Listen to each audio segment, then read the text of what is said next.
Welcome to a new episode of Books in 140 Seconds. Today we're going to be discussing The New Kings of Nonfiction, edited by Ira Glass, who's wonderful and amazing. We both kind of want to marry him. And if you don't love him yet, just read the introduction.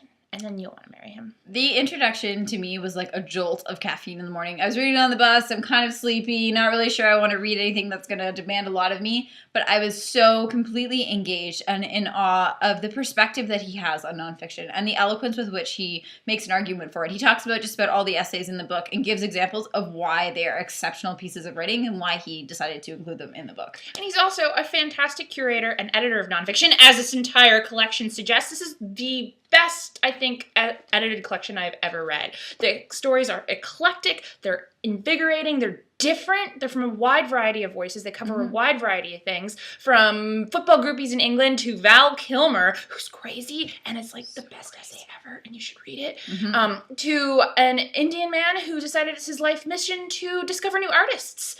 And to promote one artist that he discovered. And one in particular. Yeah. And that whole story is crazy, and you're sitting there thinking, oh, this must be a sham, this must be a sham.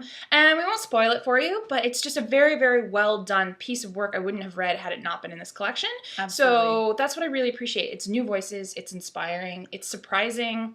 Although I did find I was hoping that there would have been a few more voices or a few more authors I hadn't heard of. So there are a lot of heavy hitters in here. You know, we've got like Chuck Klosterman and Malcolm Gladwell and lots of other people who will be, you know, and Dan Savage and people who will be familiar to you, David Foster Wallace and so on. So I might have liked to see some more new names that I wasn't as familiar with, but at the same time, there were lots of people I didn't know. And I think that wasn't the mandate of the book. The mandate was just to find the best writing that was out there, and so that just happened to be people who are in the New Yorker all the time anyway.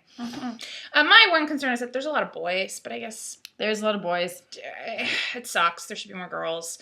It's unfortunate that they didn't do a sequel or some carry it on as some sort of series. However, what this makes me excited for is that whenever I talked about this book, someone has said you should always read America's Non-Required Reading edited by Dave Eggers. Yeah. So I'm very excited to tackle that because if it's as good as this or half as good as this, it's going to be excellent.